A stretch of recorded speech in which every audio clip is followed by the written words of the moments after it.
Yo, what's up you guys? It's Apex Boom coming to you with my first ever commentary on this channel. Today we're going to be going over Dashe 3.0 and I'm just going to be running over its features and things like that and basically reviewing about for you guys. Hopefully I don't disappoint you guys. I'm going to try to get as in-depth as I can, even for my own personal setup and things like that. But before we get started though, I would like to say if you guys are interested in joining my Discord group, the Dynamics Collective, I have put a few limited invites inside of the description, so please make sure to get one before they're all gone. So if you would like one, hey, go for it, shoot for it, you know. It's good. It's very limited though, just to let you guys know though. In that Discord, I will be helping you guys improve with your bot usage, understanding your bot and things like that, and hopefully bringing your success rate up some. If I can hopefully do that, and also to provide you guys with slots to those who would like some. But yeah, you guys, today we're going to be going over Shopify Dashe or Dashe 3.0. Dashe is just by itself, but we're going to be going over that today. So to get started with it, this is the task management section. Here, this is where you can manage all your tasks. What you can do, you know, you can start your task when you want to, start it, boom, stop it. You can also delete it, and you can also edit it. So in here, you can edit, you know, the site that you want to. For example, you want to change it to a different site, you know, or you can, let me close it out. You can also change it on the keywords. For example, if you have like 50 tasks and you want to change a keyword, like, I screwed up on one of my keywords. Let me add, I don't know, let me add clown. I heard something about clown being one of the keywords for the shoes, so let me add that. You can do that. You can also go and change around the size, your profile, and also you can add a task specific proxy if you want to. And that allows you to check out on that specific proxy. And I almost forgot to mention your quantity of tasks, which is different from the quantity of item. When you're using the quantity of items, that's how many that specific task is going to plan to check out. So if you have it for 3, it's going to try to check out 3 of the same shoe. So typically I leave that to 1. At all times I leave it to 1, unless otherwise that site specifically says not limited to 1 per person, or you can have as many as you want to. Leave it at 1 at all times. Now for number of tasks, on the other hand, you can set that to as many as you want to if you want. 25, 100, you know, as many as you want to.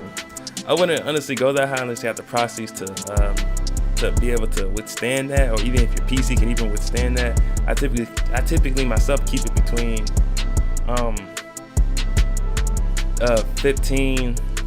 15 to 20 at most sometimes. It all depends on my proxies, honestly. If I have proxies, of course, I'm gonna go all in, but if I just have a moderate amount of proxies, I keep it anywhere between 25, 15 and 25. But yeah, you know, I don't really go all in unless I have a lot of proxies. But if I don't have a lot of proxies, if I just have, you know, enough, you know, 25 or something like that, I'll do anywhere between 5 to 10 tasks, and that'll set me straight. I'll be good. And down here you'll see we have the scheduled tasks. So down here, you know, if you want to schedule your task, for example, if you have school or if you're going to be busy or something, and you know you're not going to be able to be there for the actual drop when the shoes actually drop, you can come here and of course edit it. So for example, let's say if it's coming out January the 14th at, let's say, 11 a.m. kids time, you just come here. If that's 11, and boom, you can set it for 11 a.m. sharp. So as soon as your shoes come out, honestly, I wouldn't do 11 a.m. realistically. If it was me though in this situation, I would go for, let's say, 10:59. Especially since I'm not at home, I would go for like 10:59, 40. So that way, well, 10:50. Oh, I made a mistake. There we go, 10:59, 40. So that way, I start a little bit early. I may or may not get stuck in the queue because of how late I'm starting, but I'm still not starting exactly at 11 o'clock. If I start directly at 11 o'clock, there's more than likely a chance I'm not going to be able to cop the shoe because I'll be stuck in queue. Alright you guys, so next we have the full size run and the full profile run. So right here, you know, you can set up your quantity right here. For example, if you want a quantity of 2 or 3, you can just set that and put that in, boom. And that's how many tasks. So if you want 2 tasks, we'll just put it in 2. And from here to here, so Here's the full size run. So if you want your task to do, for example, all sizes between 4 through 18, so from 4 to 18, that means it's gonna go through every single last size all the way till it gets to 18. So it'll go from 4, 4.5, 5, 5.5, 6, 6.5, all the way till it gets to 18, and it'll stop. But how it does this is that it does it in correlation with the profiles. So whatever profiles you run, for example, let's say we run, hold on, let me get this right. Let's say we run tyke, test, and tyke 2. It's gonna do a full size run for all 3 of those profiles. For all 3 of those. So let's, for example, we have these, and you add the task, then boom. It creates the task in correlation with the full size run to the profiles you selected. It's pretty straightforward. I mean, I was a little confused with it at first when I was first introduced to the feature, but of course, through time and everything, I got a little bit more used to it. And I really don't use it that often, but I'm sure it comes in handy to somebody. Not really me for the time being, but definitely to somebody. And also over here, you can also add in an account. For example, if account requires a login like Undefeated, you can go ahead and plug in your information and boom. And if a specific site has a password page for like a hyped up job, and they drop a password, you can just come to your task, for example, like this. Let's say, oh, the concepts, they dropped the lobsters again, but this time they put a password on their page. You can come here, edit your task. There we go, edit, and let's say the password was lob some. I don't know, man. I'm just coming up with something, but yeah, you can do that if you wanted to. If it has a password page, you can hurry up and go and put in a password, and you can also choose, your shipping method if you want the least expensive or the most expensive. I'll be honest, I'm just gonna stick with the least expensive because I'm not trying to get my pockets burnt on $50, $60 shipping for it to be here in like 2 days. I don't mind waiting 4 or 5 or a whole entire week. It really doesn't matter to me, either way. Capture priority. So basically, it's like the priority you want your capture to have for that specific task. So for example, if you set it for like 10, that means when your keywords pick up on the shoe and the task starts trying to check out and things like that and add to cart, when you receive capture, this specific task will receive capture first before all others because it has the priority. So that's all it basically is. For example, if you set this to like 10, then another to like 5 or something, the one that has 10 is gonna go first, and then the one from 5, and then after that, and after that, and after that. Honestly though, for me personally, I don't really mess with the task priority too much. I leave it at 0, because honestly it doesn't matter for me which one actually gets it first. I'm just trying to get at least one. That's what I want to do. That's just how I roll, honestly. Alright, okay, so quit task is basically you put in whatever shoe is dropped on the site. You just come here and copy and paste the URL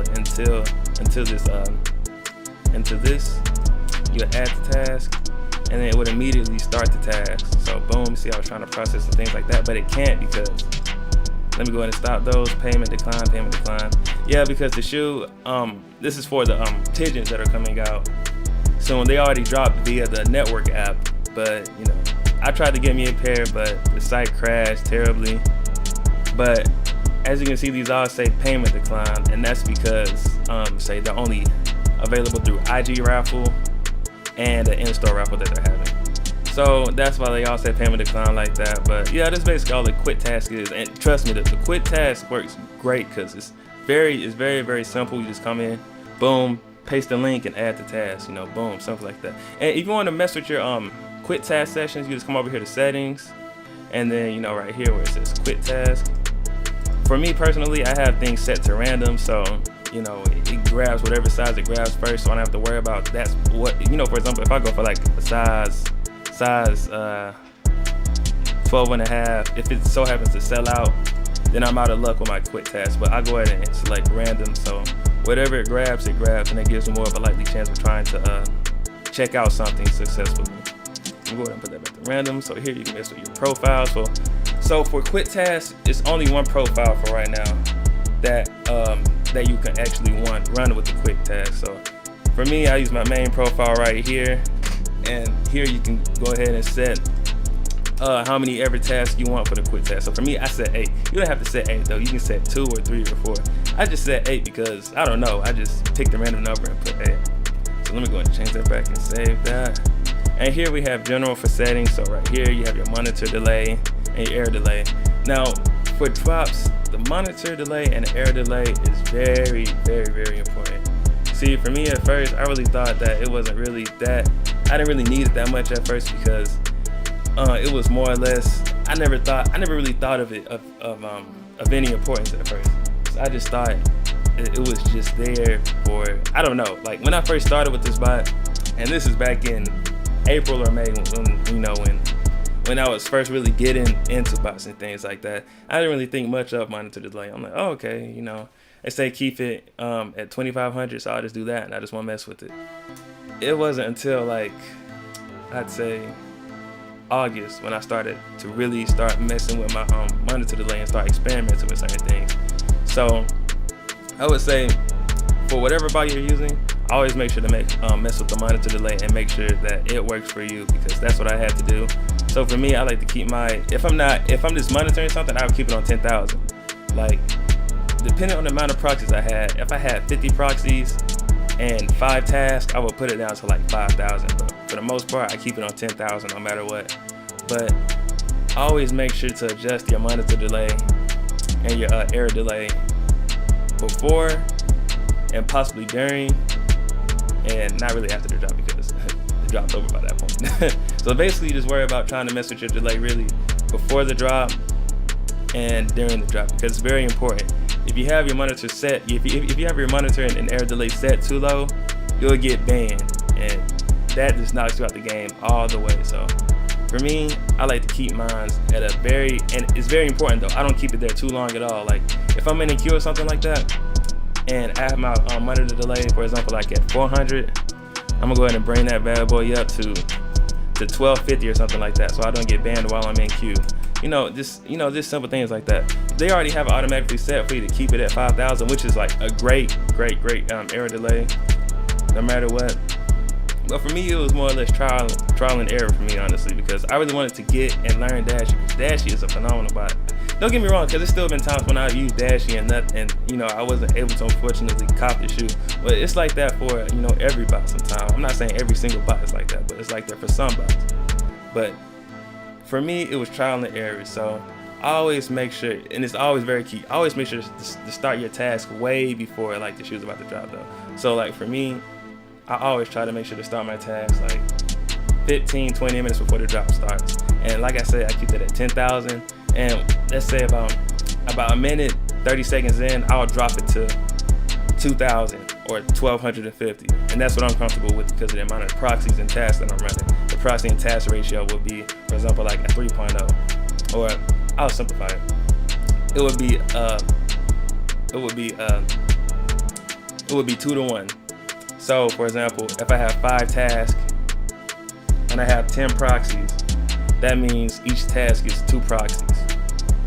So yeah, that's honestly what I like to do. And here's the webhook right here. So if you have a webhook, you can go ahead and shoot that in. For example, if you have a Discord little server that you have that you like to use for your bots, you can go ahead and just test that bad boy if you want to. And boom, that's the test notification right there. So if you want to test that out, you're more than welcome to. That's it for settings, honestly. Oh yes, how can I forget advanced console, enabling console. Honestly, for me, a lot of people, I don't know what's their take on console, but for me, I love to have console running because it lets me know what's going on, like what the bot and what that specific task is actually doing. So if you have it disabled, it won't show you anything. Well, wait, hold on. Okay, so obviously, hold on. Oh, duh, forgot to save settings. But if you have it disabled, nothing's gonna show. It takes away the console altogether. But when you have it enabled, it allows you to see what that specific task is actually doing, like what step is on, for example. So as you can see, I've had this running for a good amount of time. I started running this at 7:52 p.m. Eastern time. And it's been running, let's see, So I started it at 752 and I stopped it at, wow, I stopped it at 112. So it's been running for quite some time now. But what that does is it allows you to see what that specific task is actually doing. So all this task has been doing is waiting for the product. That's all it's been doing is waiting for the product. Nothing is dropped yet. That's the only reason it's waiting for the product. Console, honestly, I would recommend having it on, and that's just me personally, because that lets me know what's going on, what proxy is banned, if I have any error codes, like the site's down for some whatever reason, or my card got declined, just anything. I love having console enabled so I know what's going on step by step, so I know if I need to raise my delay, or if I got to stop that task, or just anything. So I would strongly recommend you having that on. Why not have it on? I mean, it's there for a reason, so why not have it on console? That's just me though. I love it. Here we have our proxies. So here, this is where you save your proxies, as I have done right here. You copy and paste them into the input list, and then you save them, and you can also test them. You're also able to refresh them if you want to. So if you want to refresh this one specific proxy to see, the proxy wasn't working yesterday, but let's see by some whim of luck, if it's working today, you can go ahead and refresh that one just by itself. And you can also delete proxy. So if you just want to go ahead and delete a proxy, boom, boom, boom, boom, boom. So you don't have to clear them all out. You can just delete that one specific proxy and be done with it. Simple as that. Simple as 1, 2, 3. And next we have profiles. So here, of course, putting your payment information, card number. Oops, that's my card number. Oof, that's card holder's name, blah blah blah. Card number, month, year, and all that good stuff. This is where you can add in your, basically, set up your profiles and things like that, or multiple profiles, just in case you want to jig your address and things like that, so you're able to call multiples on the same site. That's currently what I'm doing right now, and I hope to keep doing that. Well, no, I don't hope. I am going to keep doing that. What am I talking about? And you're also able to import profiles, as I've done right here, but this one obviously doesn't work. I'll try to open it, but nothing's going to happen. So you can also import profiles, and you can also export profiles. For example, let's say I want to export this test profile right here. I can just come over to export and change it to test and save. Now when we go to import, you'll see test right here. So we can go ahead and pull that up, and boom, here it is right there. So analytics section. So this is where it will show all your successful checkouts that you have. So if you have, for example, let's say 10 or 15 successful checkouts, boom, you just killed the game. They'll all show up here in the order that they checked out. And they also show you your order number. So right here, it'll show you your order number, which I thought is really, really dope. So you can just click right here, and it'll take you straight to your confirmed purchase. All right, guys. So next, we're gonna go over to the capture harvesters. So these are basically your normal capture harvesters. I already have proxies in them because these are I basically use my monthly I basically use my monthly proxies in these, and I would have those running, once every few days for a few hours, just when I'm on the bot, or I have the opportunity to start running them, so I can generate run clicks and things like that. And basically, it allows you to save your proxies, go to YouTube, and I would recommend actually saving your data. But clearing your data every time when you're done using it. I don't, because I'm lazy and I don't think nothing of it, but you really should clear it every single time when you're done using it. So, you can log back in the next time and start generating more one clicks and things like that. So, but basically, you save the proxy, boom, go over to YouTube, log in, and you open a new window. You do the same thing, save, YouTube, boom, log in and all that good stuff. Obviously, I can't log in because all these proxies are bad. These are all terrible. I got to switch these out, which I'm going to do after I'm done with this video. But, you just rinse and repeat, boom, new, save, YouTube, do the same thing. Oh, this one's actually good. Okay, that's what I'm talking about. So I don't have to switch out all of these, just a few. All right. Mental note. But yeah, it's very, very simple. But yeah, that's basically it though, guys. Hope you guys enjoyed the enjoyed this review, going over the task. But yeah, you guys, that's really it for this video. This is my first ever commentary. I hope you guys really enjoyed it. I hope you guys really took something from the tips I gave you guys. This is just, a few minor tips, especially during a drop. I'm sorry, before, after, and during the drop is always very important. You always want to stay attentive, especially on the really hype drops, because you never know what's going to happen. You always want to make sure that you learn from your mistakes every single time. That's what I've done. It's always been a trial and error sort of kind of thing with me. So for whatever mistake I made that during that specific drop, I would go back and make sure I wouldn't do it again. So I would learn from my experience. But yeah, you guys, hope you guys really enjoyed today's video. It's been Apex Boom signing out. Hope you guys have a good day, evening, night, whatever you're having, and deuces.